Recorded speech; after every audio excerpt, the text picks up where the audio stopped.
Okay, we can get started. All right, we have congratulations, first of all, to Ole Miss on winning this last game. We have head coach Traxel here, along with Percy Yamas and Taylor Roman. After Coach Traxel gives an opening statement, we can have questions. Please raise your hand and a mic will be passed to you. Thank you.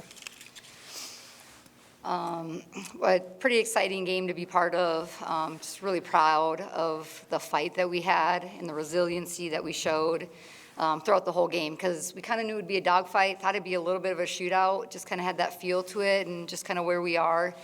But from start to finish and being able to put up runs in the first inning and obviously putting up that last run in the seventh, just proud of our efforts. And even our pitchers and Miley Wachenio coming in there, Lee in the middle of the game, and then Miley being able to finish that. So total team win. It took everybody to come out on top, and just proud of, like I said, proud of the fight that we had and the performances. And obviously these two with a big hit and big moment. There were so many of them. And as an offense, you know, for Aaron Earlywine and Bobby Buchanan, our two hitting coaches, to put up 10 and 10 runs, like, happy for those guys. They're prideful coaches, and they've invested a lot into the hitters. And I know it was a big good payday for them today, so payoff day for them. So, but total team win, obviously proud of that, and looking forward to the opportunity to go out tomorrow. David Kelly, Wildcats Radio, 1290 for Percy and Taylor. What did it do for your confidence to kind of see them just throwing the ball around the infield in the first inning? I mean, they're the home team. You think they're going to have confidence coming in, and they look like they just were not ready to go. Well, it just shows that, like, anything can go with this game, and that, you know, we put as much pressure as they do to us. So it kind of gave a confidence boost in knowing that, you know, this was really going to be a dogfight of, you know, who can lead for the longest, I think. I agree with Tiro. We're underdogs, so people expect us not to have like a great offense or, you know, defense, but we showed up and showed out. Questions for all three. First, for Jamie, why did you pinch hit in that situation? What were you thinking about? And obviously, it worked out well. Well, we had talked about kind of the different matchups. We do that as a staff, you know, at night and in the morning, so we kind of have an idea of how we're going to use our matchups and our personnel. And that was actually Aaron's kind of call. We knew there were some matchups for Taylor to come in, and obviously he's got a great offensive mind. He's a head coach, and he thought in that time it was the right plug for Taylor, and I have a lot of trust in those decisions, especially for our pre-game communication. So big credit to Aaron for that decision at that time. And I actually told Taylor earlier in the cages today, I said, you're going to have a really big moment today. And I was like, I mean, it could be a walk, but I think it could be a home run. I actually told someone today, I think she's going to hit a home run today. And so, but Aaron, big credit for him on kind of the timing of that and recognizing that was the moment to put her in against that matchup. Taylor, walk us through that at bat. Well, like Jamie had said before, you know, I had not only Jamie tell me, but also Coach E and Bobby, you know, to be mentally prepared and be ready. So that's what I kind of did throughout the entire game, was have mental at-bats, know, like, what her go-to pitches were. And then they kind of threw a curveball in there when they put a new pitcher in there. But I just kind of stayed calm. Like, I didn't want anything running through my mind too much. It was just go up there, see ball, hit ball, and that's kind of what I did. That's it.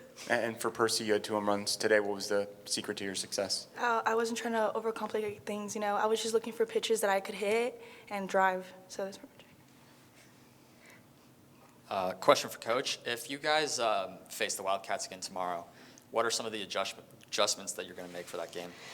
Obviously, we have to go back and watch film in every area, you know. So, but obviously, we were able to outscore them today. I think we want to look back and see what our pitches were, what we kind of thought they were hunting, you know, things we did well, and maybe any adjustments we can. That probably is the one thing that sticks out is that's a pretty potent offense anyway, and they're at home, which this could be one of the more unique home field advantages because even their program is built, you know, for the ground and for the air that's here too. So potent offense, but obviously we want to take a look at the pitchers, our pitches and what they hit and where those were, and, you know, any adjustments that we'd make, you know, tomorrow if we saw them.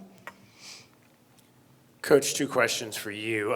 Did you get a sense that Nancy was any more jacked up for this game today?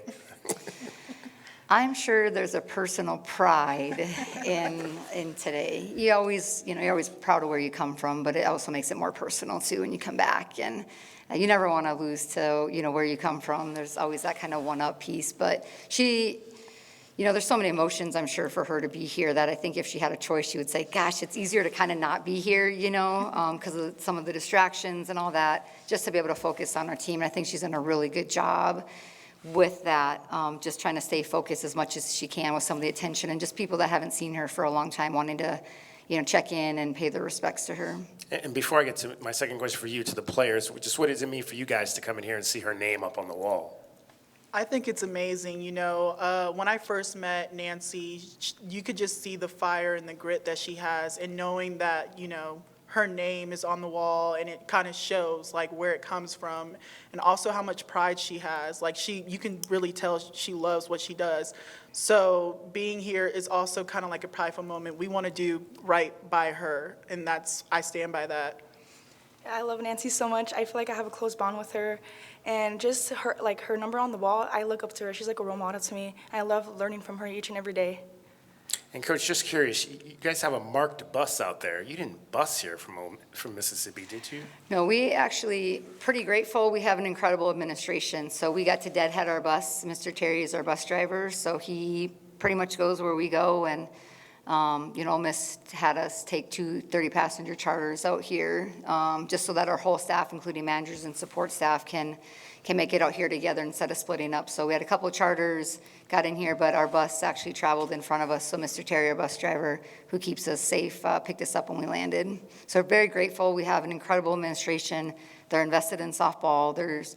They respect women's sports at Ole Miss, and they're investing in softball there, and pretty proud. And, obviously when you work for people that are investing in you, you want to make them proud too. So I was happy Keith Carter was able to be here today with a couple other people, and Shannon Singletary, my boss, direct supervisor. So it's fun that we could share this moment with them. Okay, if there are no more questions, thank you all for your time, and congratulations again. Thank you. Thank you, guys. Hotty toddy.